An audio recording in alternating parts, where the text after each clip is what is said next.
तो दोस्तों शुरू करते हैं आज की इंफ्रा न्यूज। पहली खबर जो आ रही है वो है दिल्ली गवर्नमेंट से, जिन्होंने डिसाइड किया है कि वो एक सिग्निफिकेंट पुश देंगे उनके लेजिस्लेटर्स के जरिए ताकि शहर के अंदर पेडेस्ट्रियन सेफ्टी और ट्रैफिक फ्लो बेहतर बनाया जा सके। अब दोस्तों 60 प्रपोजल्स यहाँ के एमएलएस को दिए गए थे regarding construction of foot over bridges, और यहाँ पर जो पब्लिक वर्क्स डिपार्टमेंट है उन्होंने भी कुछ बॉटलनेक्स और ट्रैफिक इश्यूज को सॉल्व करने की बातें कही थी। लेकिन अब धीरे धीरे इसे समझ में आ रहा है कि कई commercial hubs, residential areas, transport corridor Delhi के जिनको मेक ओवर की जरूरत है पेडेस्ट्रियन फ्रेंडली और ट्रैफिक फ्लो के हिसाब से बेहतर बनाने के लिए। बात करें अगर इन एरियाज की तो Azadpur Mandi gate number 5, Ghazipur road near Crowne Plaza, Andheria Mod, Chhatarpur metro station near Harchand Bagh, TB hospital crossing, Qutub Minar के पास के कुछ एरियाज, कई JNU gates, Maujpur Chowk, GTB enclave in Nand Nagri, Rohini sector 24, नंद नगरी डिपो और कुछ और एरियाज इंक्लूड किए गए हैं जहां पर काम किया जाएगा। एग्जैक्टली कैसी चीजें होगी ये हमें देखने को मिलेगा। अगली खबर दोस्तों जो आ रही है वो है national institute of technology NIT से रिलेटेड, जो कि रीअलाइन करने वाले अपने कोर्सेज ताकि इमर्जिंग टेक्नोलॉजीज और इंडस्ट्री सेंट्रिक चीजें यहाँ पे हो सके। और इसके अंतर्गत उन्होंने doctorate of philosophy programmes introduce करने का डिसीजन लिया है। तो धीरे धीरे हम जानते हैं कि ह्यूमैनिटीज हमारे जो स्टेम एजुकेशन के बहुत अच्छे इंस्टीट्यूशंस है, आईआईटीज हो गई और अभी एनआईटीज हो गई, इनके अंदर धीरे धीरे इन रूट्स बना रहे हैं और यहाँ पर ये एक प्रोग्राम इंट्रोड्यूस किया गया है। लेकिन इसके साथ साथ data analytics, cyber security, industry 4.0, green hydrogen, artificial intelligence, quantum technology, semiconductor and manufacturing, इन चीजों पे भी कोर्सेज इंट्रोड्यूस किए जाएंगे। अगली खबर दोस्तों जो आ रही है वो है दिल्ली से, जहां पर यमुना नदी के अंदर लग्जरी टूरिज्म शुरू करने की बात फरवरी से हो रही है। तो इंटरनेशनल स्टैंडर्ड का एक क्रूज यमुना नदी पर चलाया जाए, इसके बारे में बात चल रही है फरवरी से। और दिल्ली के जो टूरिज्म मिनिस्टर है कपिल मिश्रा, उन्होंने इसके बारे में अनाउंसमेंट की। बेसिकली ये एक 40 सीटर की क्रूज बोट होगी जो कि नवी मुंबई में बन रही है और 20 जनवरी को ये दिल्ली पहुंच जाएगी। 3-4 दिन में यहाँ पर बाद में flotation, installation, final technical work वगैरह होगा। अब फरवरी में इसको लॉन्च किया जाएगा। अब लग्जरी कैसे डिफाइन किया जाता है वो अलग चीज है, लेकिन बेसिकली क्रूज जो है वो 6 से 7 किलोमीटर का एक ट्रिप देगी between Sonia Vihar and Jagatpur in north east Delhi. यहाँ पे 20 करोड़ रुपीज के लिए खर्च किए जा रहे हैं, जहाँ पर कुछ पैसा ministry of port, shipping and waterways से आया है। अगली खबर दोस्तों जो आ रही है वो है सरकार और कमर्शियल डिस्प्यूट्स के बीच में। तो दोस्तों अगले फाइनेंशियल ईयर से जो गवर्नमेंट बॉडीज और दूसरे हमारे प्राइवेट इंडिपेंडेंट प्लेयर्स या कहे तो इंडिपेंडेंट लोगों के बीच में कमर्शियल डिस्प्यूट्स है, जैसे कि मिनिस्ट्रीज और डिपार्टमेंट्स वगैरह पे, उनमें प्राइवेट पार्टीज को इंक्लूड नहीं किया जाएगा for settlement through enter ministerial panels. अब ये कहा गया है कि जिनमें प्राइवेट कंपनीज इन्वॉल्व नहीं होती है वो इंटर मिनिस्ट्रियल पैनल्स के जरिए सेटल किए जाएंगे। अब इसका मतलब क्या है दोस्तों, देश के अंदर अगर हम कोर्ट केसेस को देखें तो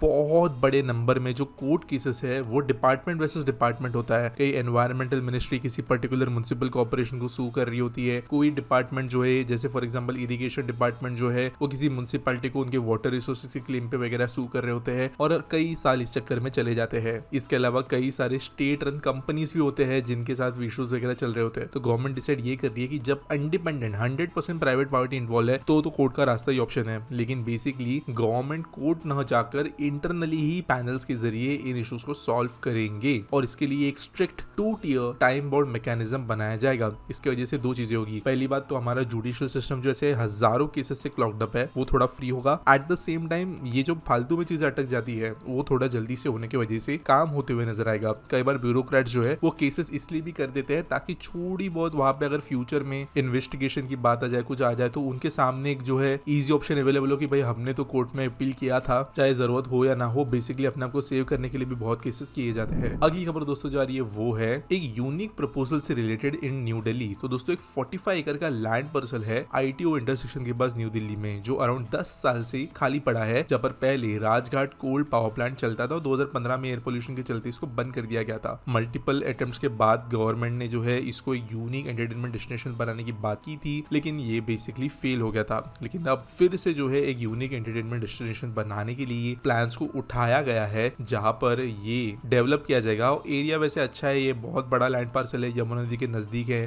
तो अकॉर्डिंगली यहाँ पर देखते हैं अब एग्जैक्टली किया जाएगा। अगली खबर दोस्तों जा रही है पीएलआई स्कीम से रिलेटेड, जहाँ पर सिविल एविएशन मार्केट को एक्सपांड करने के लिए पीएलआई पुश जो है हमें देखने को मिलेगा इन स्मॉल एयरक्राफ्ट। तो दोस्तों ये जो यूनियन बजट है अपकमिंग, उसमें शायद से अनाउंस हो सकता है और 26-27 के पीरियड में अराउंड 12 से 15,000 करोड़ एक्जैक्टली कहे तो ये इंसेंटिव अप्लाई होते हुए नजर आ सकते हैं। तो दोस्तों बेसिकली 20 सीटर के प्लेन्स वगैरह जो होते हैं इनको स्पेसिफिकली टारगेट करेंगे। अब इसके हिसाब से दोस्तों अगर हम देखें, अगर यूएस मार्केट को देखें, यूरोप मार्केट को, तो छोटे प्लेन्स का मार्केट बहुत बड़ा है। बहुत सारे लोग प्राइवेट प्लेन्स भी ऑपरेट करते हैं, छोटे छोटे गाँवों के अंदर अंदर भी एयरफील्ड्स वगैरह होती है, क्योंकि देखा जाए तो छोटे प्लेन्स को अगर हम बाकी खर्चे हटा दे एयरपोर्ट वगैरह के, तो कंपैरेटिवली किसी बस वगैरह की तरह भी ऑपरेट किया जा सकता है। तो देखते गवर्नमेंट किस तरीके से यहाँ पे मैन्युफैक्चरिंग प्रमोट करती है। अगली खबर दोस्तों जो आ रही है वो है कर्नाटका के BMRCL के द्वारा फ्लोट किए गए इंपॉर्टेंट टेंडर से रिलेटेड जो है फॉर बेंगलुरु मेट्रो, और यहाँ पे फेज 3 जिसका 44.65 किलोमीटर लेंथ होगा 31 स्टेशन के साथ में, इसके लिए टेंडर्स फ्लोट कर दिए गए हैं। तो यहाँ पर अराउंड 4,229 करोड़ का ये टोटल टेंडर है। होपफुली जल्दी कोई कंपनी आके इसको बनाना शुरू करेगी। आज के एसपीटी सवाल के बारे में बात करें तो कृष्ण मौर्य पूछते हैं, क्या WDFC ओपन हो जाने के बाद थाने घोड़बंदर रोड पे ट्रैफिक कम हो जाएगा? सामान ट्रेन से JNPT तक ट्रेन से डायरेक्ट जाना शुरू होगा, क्योंकि यहाँ ट्रैफिक ट्रक से बहुत हो जाता है, स्पेशली गायमुख घाट के यहाँ। देखो अनफॉर्चुनेटली इसका आंसर जो है नहीं है। WDFC ओपन होने के कारण गायमुख, घोड़बंदर, भिवंडी साइड का जो नासिक रोड है वो सबका ट्रैफिक कम नहीं होगा, क्योंकि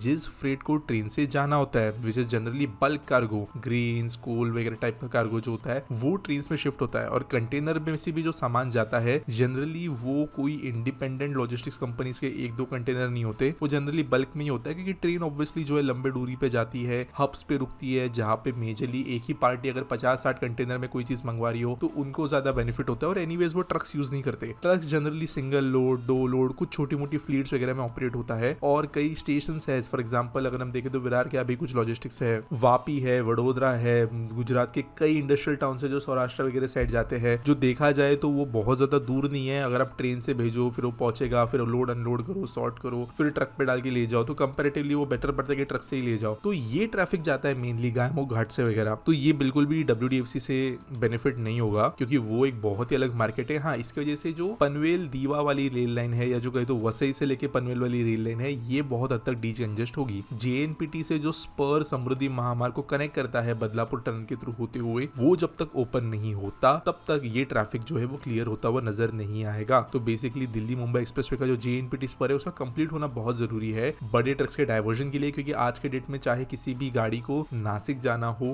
अहमदाबाद जाना हो, बेसिकली नॉर्थ इंडिया और वेस्ट इंडिया, उनको जो है आइदर घोड़बंदर रोड या भिवंडी इन जैसे रोड से जाना पड़ता है। उम्मीद करता हूं आपका सवाल का जवाब मिल गया होगा। मिलेंगे अगले वीडियो में।